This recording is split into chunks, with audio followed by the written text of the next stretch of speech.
Okay, everybody, welcome to part two. Today we're talking about loading. Last video was saving. If you missed it, need to know about it, feel free to go and check it out before you watch this. It will make a lot of this will make very little sense if you don't. So we'll begin life in our UI again. As you can see, much more complicated logic in loading games compared to saving. We have we have lots of types. We have all saves, all loads can be put into two categories. One where you have the map already open, and one where you're coming from the main menu once you've just booted the game up. And so the first thing we do is check. And the reason we have this check and the reason the logic is different is because if you have the game loaded, well, obviously you don't need to load the map, which means that you don't need to load up any static meshes or world static meshes that you have. In our case, we have a bunch of resources, and so you don't need to respawn all of those back in, which you would do if you're loading the game from fresh. There also may be other objects that once they're in on the map, you don't really need to, you can move them rather than deleting them and respawning them. So there are decisions that you'll have to make about what you do, but it's worth noting that if you load from main menu, you're going to have to load the map, and that's going to be a slightly different bit of logic. So for the beginning, we're going to assume that we are not in the save menu, we're in the main menu. And so we're going to follow this logic through the false pin. First thing we're doing is checking if the save game exists. Again, this is like we looked at before, gameplay statics function node, where you pass in the save name. It assumes that you can find it. If you can find it, we're going to check the role again like we did before. We have this server versus client logic.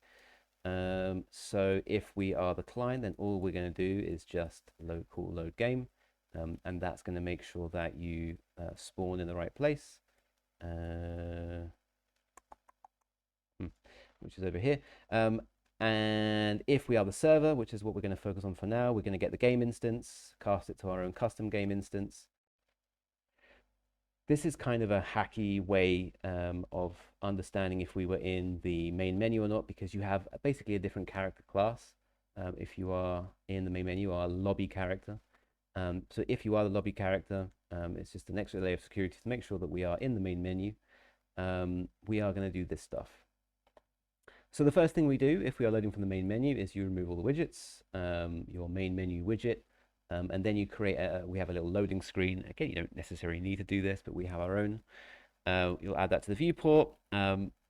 This is a bit hacky. It's not ideal, but we found that sometimes it was not displaying the widget, not adding to viewport in time before trying to create the session. And so I've just put a little hacky delay in for the moment. I'm sure I'll think of a better solution down the line. If you are not familiar with this node and you are making a multiplayer game, I assume it's because you are not at an advanced enough point to start doing that.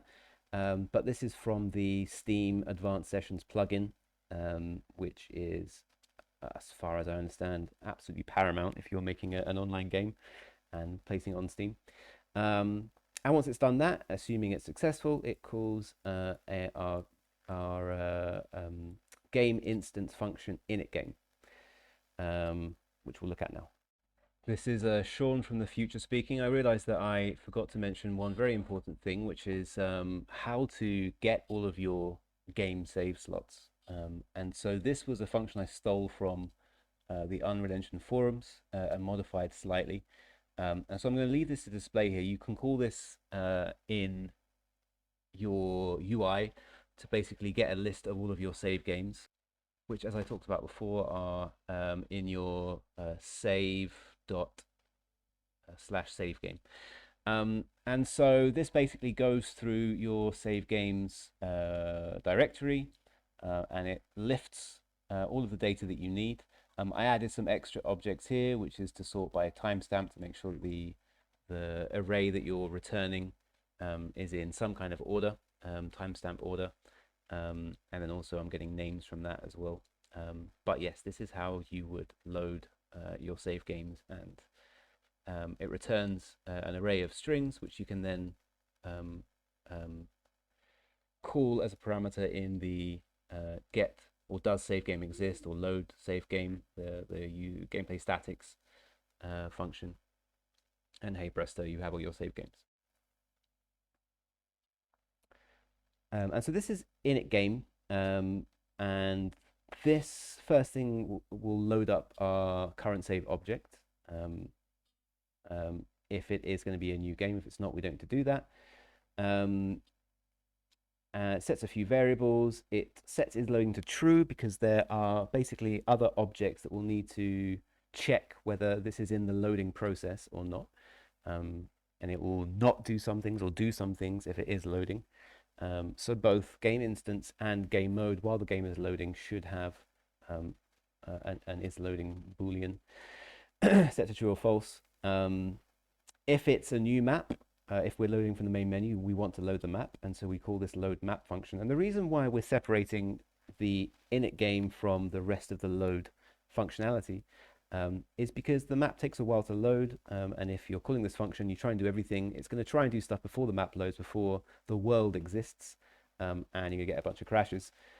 So what you do basically is you call load map, and one of the first objects to load is game mode. And so this is a way that you can understand when the map has loaded, when game mode starts. And so in begin play, in game mode, you can see that we firstly try and get game instance, if we can get it, and it is a new game, then we basically inform game instance, okay, I'm ready, the map is ready, now continue with your loading of the game. And so let's go back, and we have load game somewhere. Is it server? Yes, this one.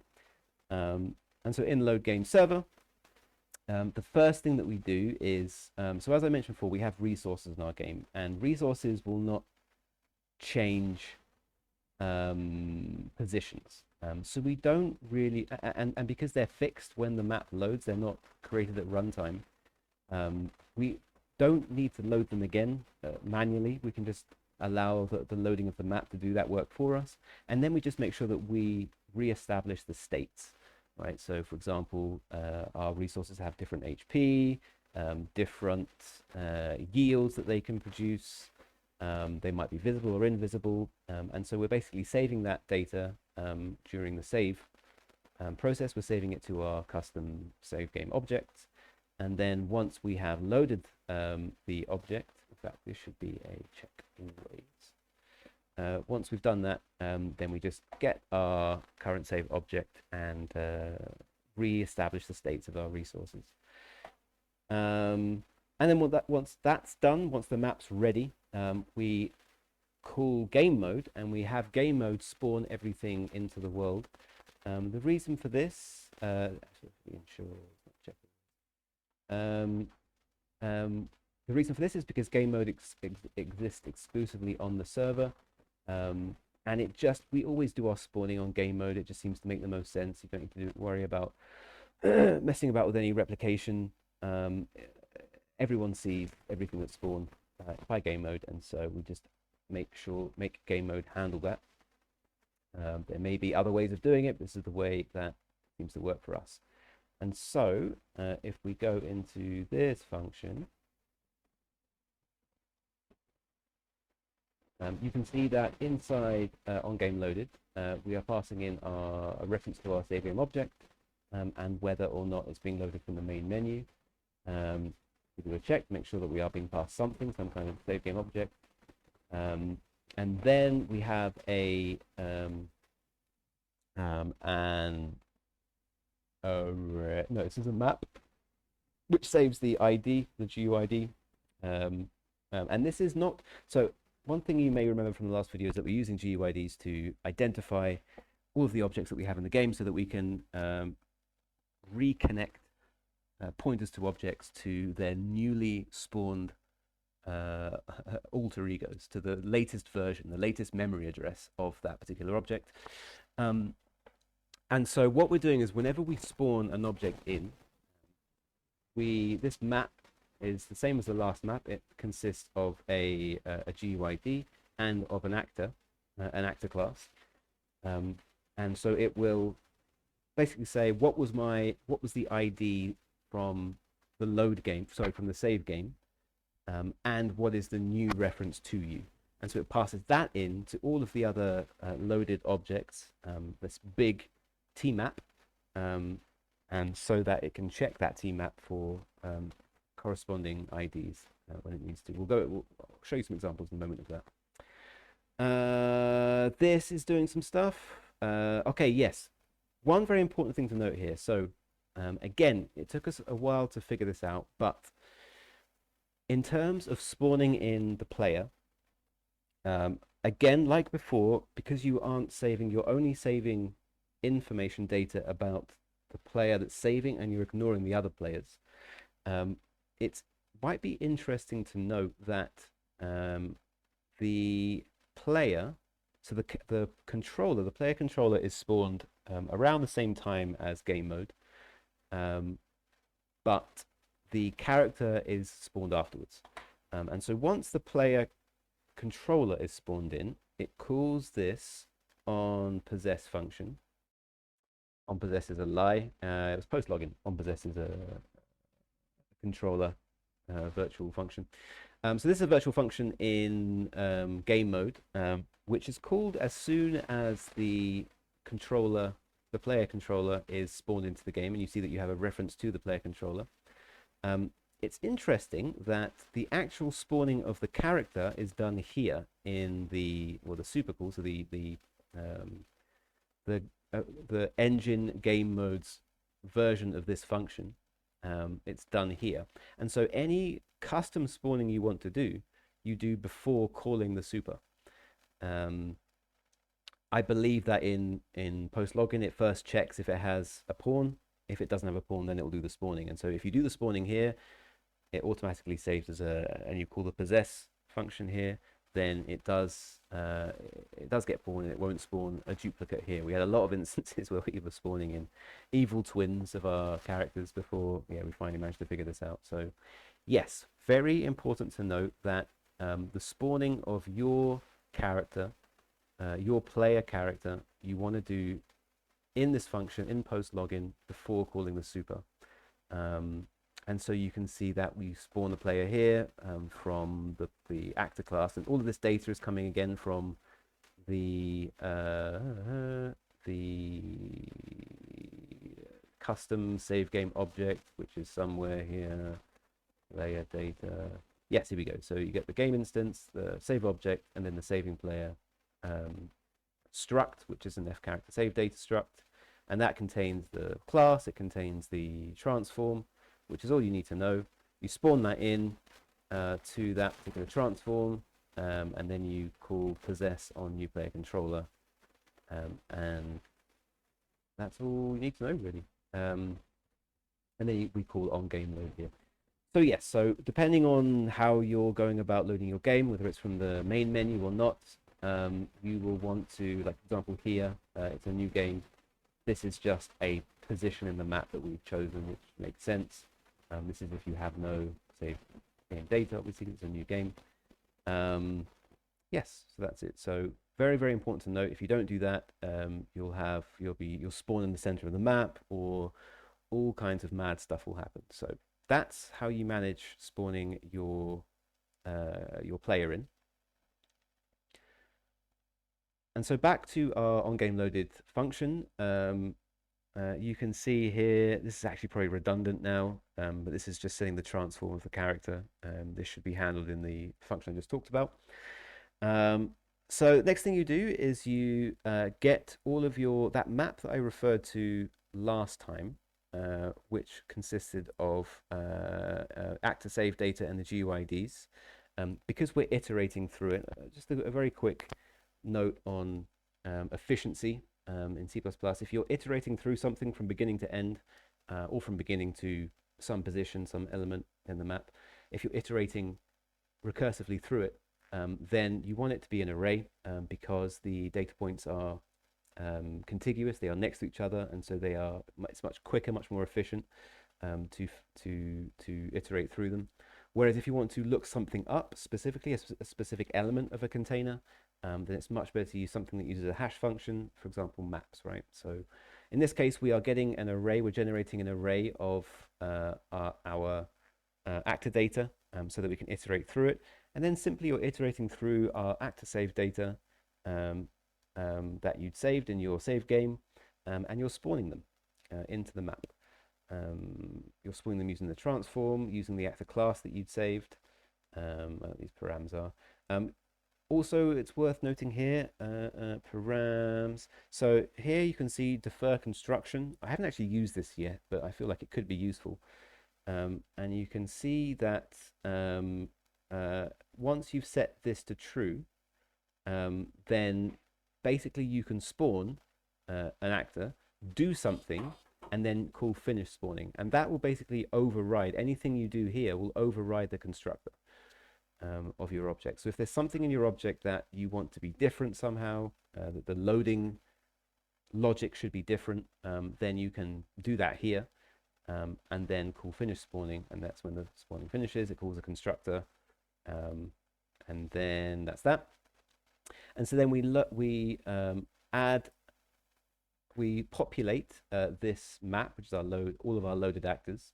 And again, as I said before, it consists of the original. So now they will have new IDs every time the game starts. Every time they're spawned, they will generate new GUIDs. So this is the old GUID from the save game data and the new reference or the new pointer to the spawned actor, the spawned object, right? And so we have all of our load actors here. And then we have a variety of functions that basically unpack our data. You may remember in the last, in the save game logic, we had an interface which passed in as a reference our custom structs. These structs here, all of our little character structs and controller structs, and populated them and then filled them in. We're kind of be doing the same, except we're going to do it the other way around. Once we've loaded the object, we're going to call the interface and say, hey, new object, do you implement this interface? If you do, what are you? Are you an actor? Are you a character? Are you something else? Here is the data that you need. Go ahead and unpack it, and it unpacks from. So whereas before it was serializing from all of these data points and the save game variables that you had into the byte data. And now we're doing the opposite. We're deserializing. We're going from the byte data and we're unpacking into everything. And so the first thing you will need to do when you're unpacking is to deserialize. And so we have little functions for each of the data types, our different classes. So our character classes, we make sure, let's go in order. Let's see where I'm calling that. Yeah, we can see that here. So we're unpacking our framework class data first, our game mode and game state, and then we're iterating through all of the spawned actors. We're checking what kind of class they are. This is if you are some kind of character. And then once you've made sure that the data corresponds with the data that you've saved, you then call unpack character data, which does exactly what I just said. It takes this data and it deserializes, even though you can serialize, it deserializes into a how the state of the struct before you saved it. And so the logic for deserializing is here. It's very, very similar. In fact, let's compare the two. So here they are side by side. You can see on the left side we have the save data logic for serialization and the deserialization for loading games. And it's more or less the same, as you can see, except we have fmemory writer, whereas here we've got fmemory reader as the Unreal Engine structs. And then here we're calling fmemory reader, and the arguments are going to be the byte data and then true. I can't remember what that refers to because I've got the game open. I can't peek at what's going on here. But again, this works, so just bloody do it. This is exactly the same, except we're passing in that object, this reader object, into here. And again, we're making sure, again, it's only unpacking the save game view properties, nothing else. And then we're making sure we're resetting the reader's position to the beginning of the serialized data. I think this is not necessary. It's just in case of reasons. Again, I saw this. I saw someone do this, so I do it as well. All right, and then you call serialize again on the object. And once that's done, then we return that data. So this is the deserialization process. And so once we do that for all of our different types of objects, then we call our interface function, which basically tells the object in question, here's your deserialized data. Go ahead and fill in everything you need to fill in. And so we'll go to that function here in our character.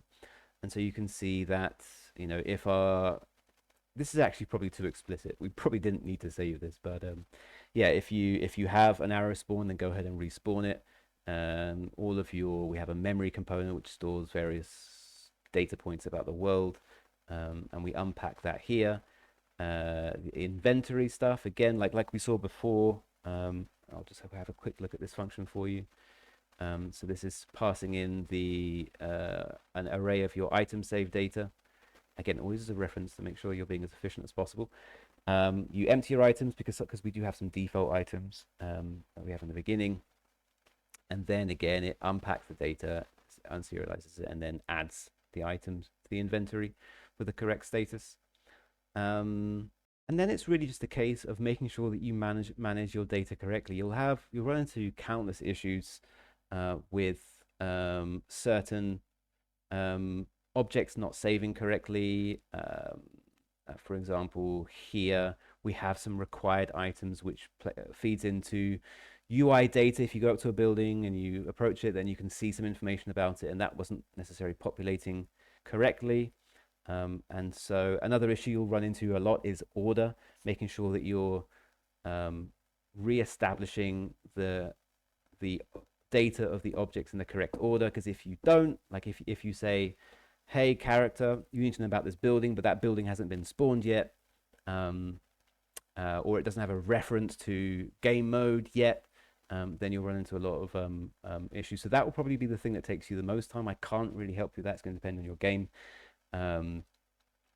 But yeah, so another useful thing to remember here is once you call this on game loaded in your character, you'll see that we also pass in a reference to this map, which consists of the ID and the actor. And that again it basically can say, okay, actually this isn't the best function to look at. Let me go into another class. Hey. Oh, sorry, yeah, it's this one here. This is more child-specific logic, and so you see that it says, all right, is the GUID of the assigned housing, for example, this is a building, is the ID valid? If it is, great. Also, does this map that we've passed in, does it contain the ID for the assigned housing that we have saved? If it does, then if you remember, it contains the ID and the actor. If so, re-establish this actor as the housing in question. You can see that we just do a little cast to make sure it's cast to the right class, and that becomes your new housing. And the same with everything, right? So the way that you pack your data, you say, do we have a reference to this object when you're saving it in the first place? If you do have a reference, if it's not a null pointer, then get the ID and send it back. And in this case, you're saying, does all the actors that game mode have spawned, does it contain this ID? If it does, then what's the new reference? Save the new reference somewhere. I believe I'm doing that somewhere. I hope I am. Actually, maybe I'm not. So that's pretty much everything that I can think of. So that's everything from the main menu. And the only difference when you're loading from when the map's already open Again, you have different ways that you can approach this, depends on your game. Anything static or anything the state of which doesn't really change that much during the game, you can basically leave in place. And so I have this function here, preload clear actors, which basically takes any actor that it's too difficult um, to mess around with the variables. You need to, it's got a lot of save game properties, it's got a lot of other properties you need to unpack. And so it's just easier to kill it, to destroy it, and then respawn it. And so it just basically takes those objects here, destroys them, and then during a init game, like before, it will load them again, respawn them again, call that game mode function. So that's the only real major difference there. This is very arbitrary. I'm not sure why I've put this in. Another thing to note as well that took us a while is if you remember, when you load the game, you add the loading screen to the viewport. I would recommend that when you, in your onPossess function, in your controller, that you, again, you can do this in C++ if you want to, onPossess, here we go, that you remove all widgets immediately. And basically what that does is it says, okay, so you have this loading screen. You can't really call, because you have a different controller and character in the main menu compared to when the game loads, you aren't able to get to manually so that the controller that loads the widget that adds the widget to the viewport is not the same as the controller that you have when you load. So that clearing, you can't do that from the same class. So you couldn't do that from here. Wait, from here, right? If you try to call here, for example, clear all widgets, this would disappear. Like this finishes here, and because there's a different controller, it would load up a different set of controller classes. So the easiest way to make sure that when you load the game that you remove all the widgets is to do this. You can add a little delay to make sure the game is fully loaded. But yes, that's a way to deal with that. So I'm going to stop talking for now. I may add some more to this video if I think of anything else. But for now, I hope that's helped. As always, like and subscribe, all of that good stuff. Any questions below, etc., etc. Peace.